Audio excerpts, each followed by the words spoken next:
Hi, I'm J.J. Hale. It's July 4th weekend here in beautiful Northeast Ohio.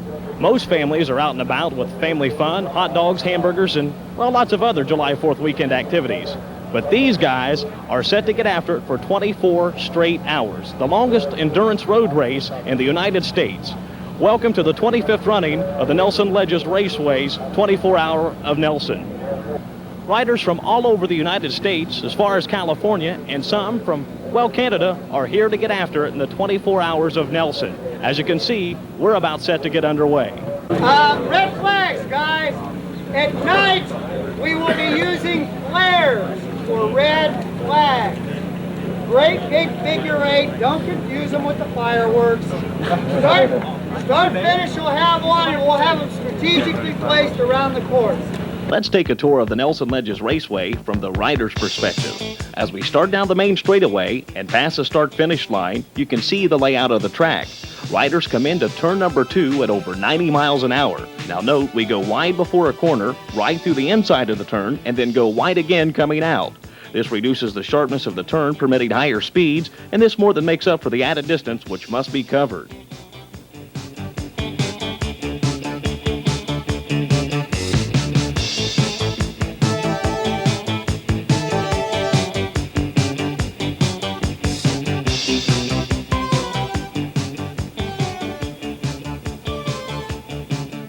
The faster these riders exit the turns, the faster their straightaway speeds. And the faster that you can get into a turn, the longer you can stay on the gas on the straightaway. Now here we are in turns 4, 5, and 6, which form a hairpin. Riders have to gear down and slow to about 60 to 70 miles per hour here.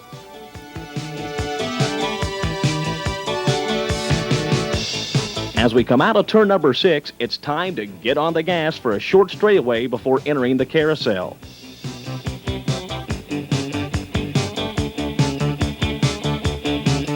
The carousel is a long, sweeping 180-degree turn. Now, as you can see on the map, it forms almost a circle, reminiscent of an amusement park ride.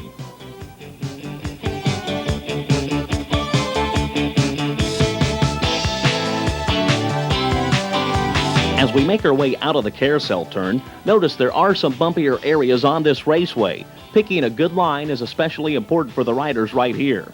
Much of this grand old Nelson Ledges Raceway course is bumpy. This forces riders in many cases to deviate from their ideal lines. It also makes passing more difficult. As riders are forced into a bumpy line, they may either collide with the other riders or lose control and crash. Right now we're on the back straightaway where the riders reach their highest speeds. They get up to about 160 miles per hour or more. Right now we're making our way into turn number 11. This is known as the kink, and well, it's the fastest turn on the course as could be expected.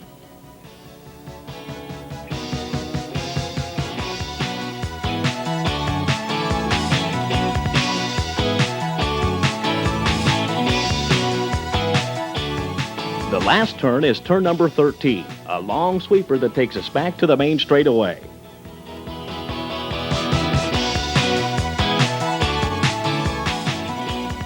It's almost race time now, and the riders are starting to line up on the starting grid.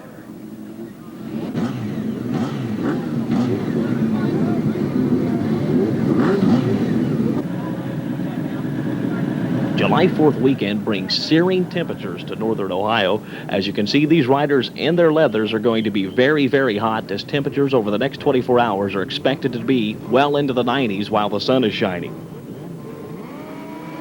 We are prepared to race, and the first wave is off. Wave number 2 gets the green, and they are now rolling for turn number 1.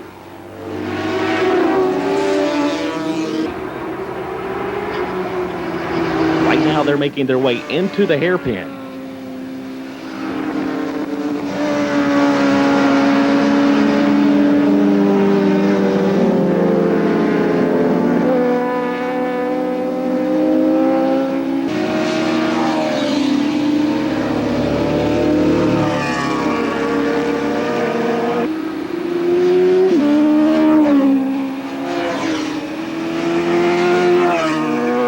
Their way out of the hairpin, it's a short straightaway and then into the long carousel. And of course out of the carousel onto that long back straightaway where these riders reach their highest speeds and make their way into turns 11 and 12. And the first lap of the 24 Hours of Nelson is in the books and history.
Now that the race is underway and things have settled down a bit, let's take a look at the results thus far. It's Team Suzuki Endurance #1 in first place, followed by Hall and Still Kinko's #5 and Virginia Breeze #4 in third.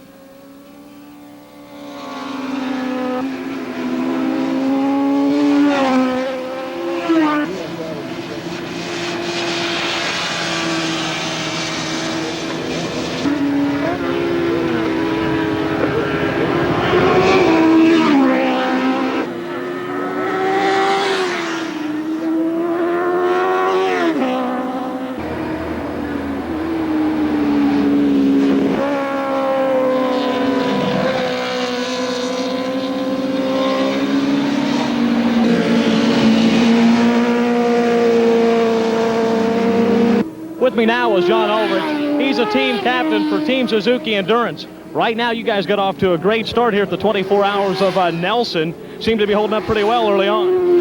Yeah, but it's way too early to even be thinking about what position you're in. As a matter of fact, we're very surprised, because our plan going into this race was to run very conservatively, and we expected the number 5 bike to charge out front.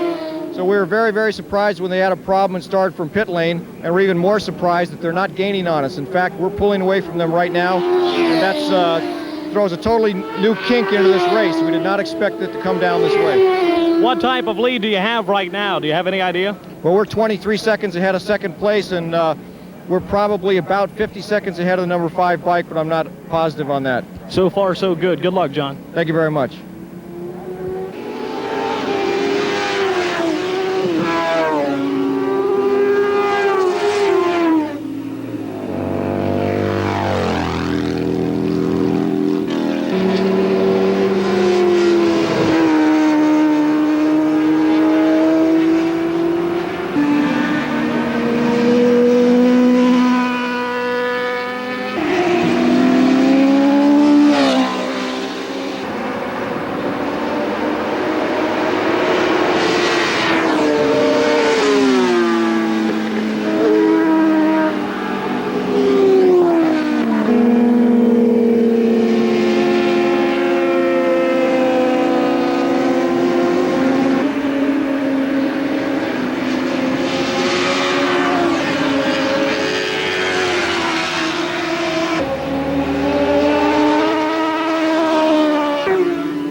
Of 4 hours of racing, it's Team Suzuki Endurance in first, followed closely by Virginia Breeze Racing, then Force Racing, Team Pearl Suzuki, Team Indy Cycle and Ski, and Red Hot Racing.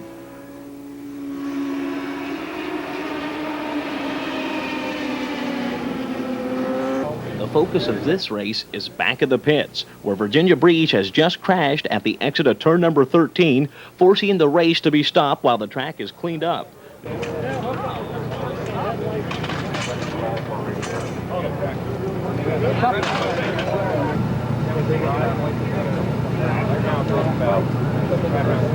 You got an inch and a quarter.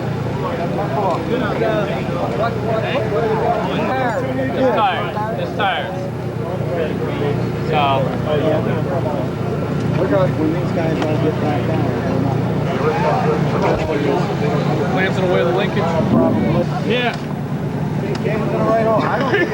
We're going to take this upper part of the airbox off. We can get to the clamp that way. Just to make sure that's the pro. So up right there. Backwards.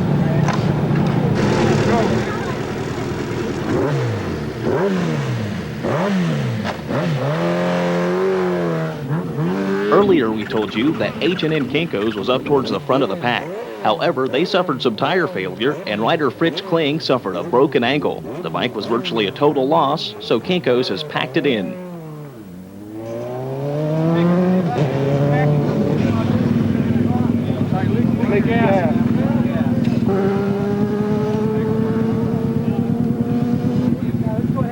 Okay, come on, Hank. Get the lines on the other side. Elmore, get the lines on the other side. All the debris has been cleaned from the raceway, and we are ready for the restart. The riders are off, but there's trouble. Northern Boys Racing is down, and it looks like the rider could be injured.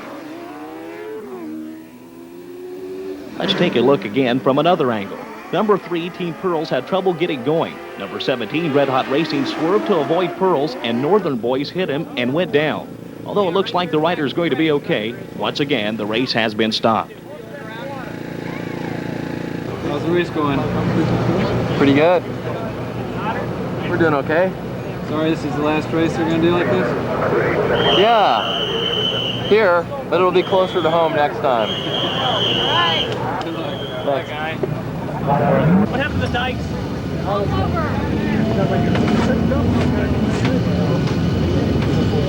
Once again, we're ready to race, and this time, we get a clean restart.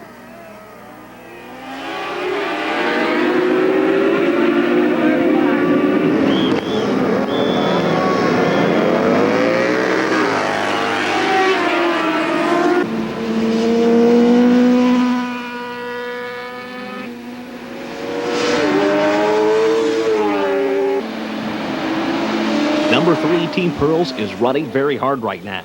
They're in 4th place but charging. They are less than 1 lap behind Team Force and only 5 laps out of 1st place.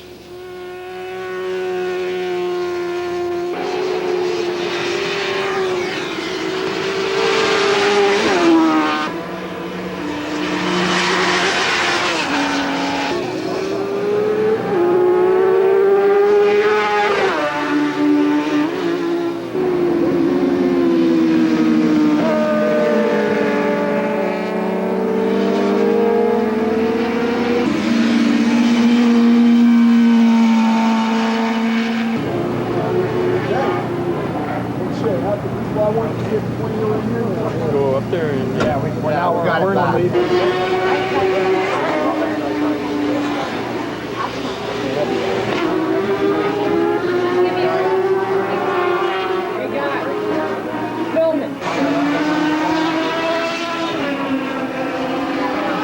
We are nearing hour number 5 now, the 24 Hours of Nelson here at Nelson Ledges Raceway. Right now we're up top of this road racing course. As you can see, the clock on the wall tells it's been about 5 hours since these riders took the course. All the folks you see around me are scores. Each road racer must supply his own scores for the entire 24 hours. What they do is check that clock on the wall every time their rider makes a lap on this 2.1 mile course. They write that time down, and then the computer in the other room figures the difference between that rider and the leading bike on this course. It's all a numbers game as the 24 Hours of Nelson continue.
are now into the 7th hour of the 24 Hours of Nelson. J.J. Hale with Mark McDaniel of Force Racing. And Mark, so far so good. Your team seems to be right out there at the top of things so far as we are into the night. Yeah, we've had a lot of time here. These guys, it's about the 6th time here, so they've got plenty of experience. Doing a lot of testing here, and we've been preparing for this race for quite some time. So I'm not surprised we're sitting where we're at. So everything's looking good so far. Mark, tell me, what area are you racing out of? I'm from Santa Rosa, California. It's about an hour north of San Francisco, and these guys flew me out here for this race. And last year I spent the whole year endurance racing with them, and this year I'm doing a little bit different stuff. But I'm gonna appear at a couple of these races and help them out. So. How do the bike seems to be holding up so far into the evening? Great. The bike's flawless right now. We did a lot of setup the last 2 days in practice, and we've got the suspension dialed as best as we can. This place is a very demanding track, and it demands a lot of the bike and the rider. So we've done our homework, and we've got notes from years past, so we've got it set up good. When it gets dark, the track looks totally different. The visual markers around the track change or disappear, and riders who are trying to go just as fast as in the daytime normally wind up on the crash truck and back in the pits.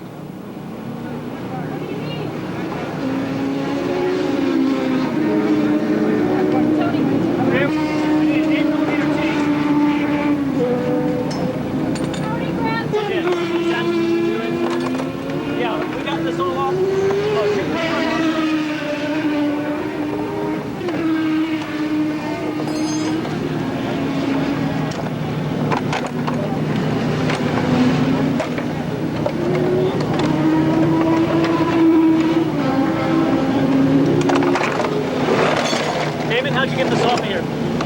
Excuse me? How'd you get this to come off? I got it.